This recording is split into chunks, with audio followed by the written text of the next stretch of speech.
Electric vehicle తీసుకుంటే maximum మీకు 1 మంత్లో 500 రూపీస్ అయితే ఛార్జింగ్కి వెళ్ళిపోతుంది. మీకు మినిమం 8,500 9,000 అట్లయితే మిగులుతుంది మీకు వెహికల్. మేము ఉన్న ఏరియా ఎట్లా ఉంది అంటే వానాకాలం వస్తే మొత్తం నీళ్ళు మొత్తం ఇక్కడ దాకా వస్తాయి.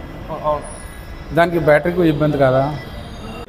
Hello friends, welcome to AR vehicles. ఈరోజు మనం అభినందన్ బజాజ్ ఫైనాన్స్లోకి వచ్చాము. ఇక్కడ ఒక కొత్త ఎలక్ట్రిక్ ఆటోని లాంచ్ చేశారు వీళ్ళు. దీని ఫ్యూచర్స్ ఏంది, అసలు ఈ వెహికల్ ఏంది అనేది తెలుసుకుందాం. ఇక్కడ కన్సల్టెన్సీలో పనిచేసేవారు. నమస్కారం అండి. నమస్కారం సార్. సార్ చెప్పండి సార్, దీని గురించి కొంచెం ఎక్స్ప్లెయిన్ చేస్తారు. ఇది Bajaj auto 3 wheeler electric vehicle. ఇది ఇప్పటి వరకు అయితే ఒక్క వెహికల్ కూడా లాంచ్ అవ్వలేదు, ఇంకా బుకింగ్ నడుస్తున్నాయి. 2,500 వరకు పర్మిట్స్ అయితే ఉన్నాయి ఈ వెహికల్స్కి. మనకి ఈ వెహికల్ చూసుకున్నట్టయితే 4 in all, ఒక డ్రైవర్ 3 ప్యాసింజర్స్ కూర్చోవచ్చు. దీని మ్యాక్సిమం కెపాసిటీ అనేది 178 కిలోమీటర్స్ ఇస్తుంది ఫుల్ ఛార్జింగ్కి. దీని ఛార్జింగ్ టైం వచ్చేసి 3 అవర్స్ వరకు ఛార్జింగ్ పెట్టాలి. మనము 3 అవర్స్ ఛార్జింగ్ పెడితే 178 యావరేజ్గా అయితే మన షోరూమ్లో ఇస్తున్నారు. లేదు మనం యావరేజ్గా అయితే మ్యాక్సిమం 165-160 వరకు అయితే పెట్టుకొని నడవాలి.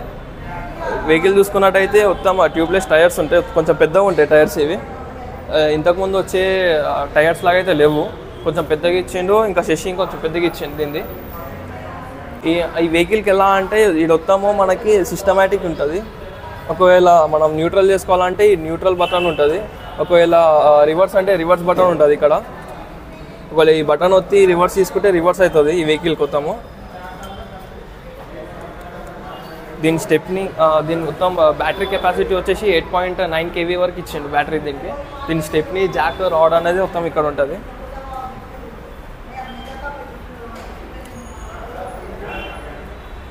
ఇది మన చార్జర్ వైర్. ఇది స్టెప్ని జాక్ రాడ్ అనేది ఇక్కడ ఉంటుంది. ఇప్పుడు ఈ వెహికల్ ప్రాసెస్ వచ్చేసి మన రేట్ వచ్చేసి దీనికి 4,43,000 వరకు అయితే ఉంది. మినిమం దీనికి సబ్సిడీ గవర్నమెంట్ సబ్సిడీ 43,000 వరకు ఉంది. ఆ సబ్సిడీ కూడా ఎందుకు వస్తుంది అంటే మీ పేరు మీద వెహికల్ ఏది ఉండదు, ఫస్ట్ టైం తీసుకున్నట్లు ఉండాలి వెహికల్. ఆ సబ్సిడీకి కూడా అప్లికేషన్ ఫస్ట్ వచ్చేసి Aadhaar card with linked mobile number, pan card కావాలి, 3 వీలర్ డ్రైవింగ్ లైసెన్స్ కావాలి, అది కూడా వ్యాలిడిటీ ఉండాలి. అది వెళ్ళి మన ఆర్టీఓలో సబ్మిట్ చేసుకుంటే అతను అప్రూవల్ చేస్తాడు. దీనికి మినిమం ఫైనాన్స్ వచ్చేసి బజాజ్ ఆటో క్రెడిట్ వాళ్ళు 3,50,000 వరకు అయితే చేస్తున్నారు. ఇయర్స్ వారంటీ ఉంటుంది. ఇంకా 1.2 lakh కిలోమీటర్ వరకు స్టాండర్డ్ వారంటీ ఉంటుంది. ఇంకా దీంట్లో ఫ్యూచర్ చూసుకున్నట్లయితే ఆన్బోర్డ్ ఛార్జింగ్ ఉంటుంది, అడ్వాన్స్ పిఎంస్ మోటార్స్ ఉంటుంది, ఇంకా 2 స్పీడ్ ఆటోమేటిక్ ట్రాన్స్మిషన్ ఉంటుంది. ఇంకా దీనికి బిగ్ బ్యాటరీ ఉంటుంది 8.9 kV. దీంట్లో ఎలక్ట్రిక్ వెహికల్ ఎందుకు తీసుకోవాలని చెప్పి డౌట్ ఉండొచ్చు. అది బెస్ట్ ఏం చెప్పాలంటే ఇప్పుడు మ్యాక్సిమం మీరు చూసుకున్నట్టయితే ఒకసారి చూపిస్తా. ఇప్పుడు మ్యాక్సిమం మీరు ఎల్పిజి వెహికల్ తీసుకున్నా, సిఎన్జి వెహికల్ తీసుకున్నా దానికి మినిమం పర్ డే 300 రూపీస్ అయితే గ్యాస్ అయితే కొట్టేయాల్సి వస్తుంది. దానికి ఒక ఇంటూ 30 days తీసుకున్నా 9,000 రూపీస్ అవుతుంది. ఒకవేళ అదే ఎలక్ట్రిక్ వెహికల్ తీసుకుంటే మ్యాక్సిమం మీకు 1 మంత్లో 500 రూపీస్ అయితే ఛార్జింగ్కి వెళ్ళిపోతుంది. మీకు మినిమం 8,500 9,000 అట్లయితే మిగులుతుంది మీకు వెహికల్. అదే మిగిలిన పైసలు ఈఎంఐకి కన్వర్ట్ చేసుకున్నారు అనుకో మీకు ఈజీగా ప్రాసెస్ అయిపోతుంది. దీనివల్ల వెహికల్ కాస్ట్ ఎంత అన్న? ఈ వెహికల్ కాస్ట్ వచ్చేసి యాక్చువల్గా ఆన్ రోడ్ అయితే 4,43,000 ఉంది. ఓకే, దీని సబ్సిడీ తీసేసి 4 lakhs వరకు వస్తుంది. ఇంకా తగ్గుతుంది, ఇదే వేరే రిటర్న్ కాదు, ఇంకా తగ్గుతుంది. ఓకే, ఇప్పుడు బుక్ చేసుకుంటే ఎన్ని రోజులు డెలివరీ ఇస్తారన్న? ఇప్పుడు బుక్ చేసుకుంటే మ్యాక్సిమం ఒక 15 to 20 days వరకు అయితే ఉంది దీని బుకింగ్. ఇంకా దీనికి ఛార్జింగ్ కూడా మ్యాక్సిమం మీకు 1 మంత్లో యూనిట్స్ 300 to 400 యూనిట్సే ఉంటుంది. ఇంకా మ్యాక్సిమం గవర్నమెంట్ కూడా మీకు సబ్సిడీ ఇచ్చింది 200 యూనిట్స్ వరకు ఫ్రీ ఎలక్ట్రిక్ ఛార్జెస్ అని. మిగతాది ఇంకా ఏదైనా 100 యూనిట్స్ 200 మీటర్స్ పే చేసుకోవాల్సి వస్తుంది. ఇంకా బెనిఫిటే ఉంది మీకు ఇంకా ఈ వెహికల్ గురించి.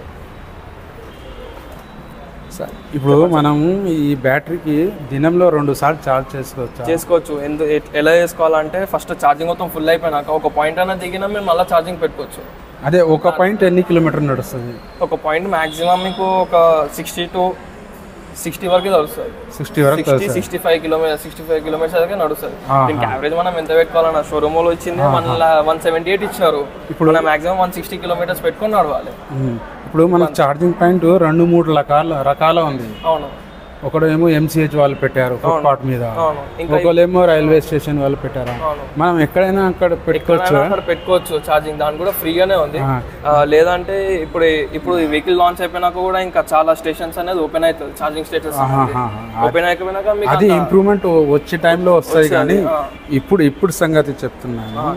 ఇంకా ఏంటంటే ఇప్పుడు మనకు ఈ లిమిట్ ఏమైనా ఉంటుందా? కార్ లిమిట్, దీనికి లిమిట్, ఛార్జింగ్ చేసేటప్పుడు లిమిట్ అంటే 3 hours పెట్టుకోవాలి. 3 hours అంటే మీకు అక్కడ ఛార్జింగ్ మన మొబైల్లో అది మన ఫుట్పాత్ మీద అక్కడ ఉంటాయి కదా ఛార్జింగ్, అవి ఏమో చాలా జల్దీ ఫాస్ట్ అవుతుంది అని విన్నాను.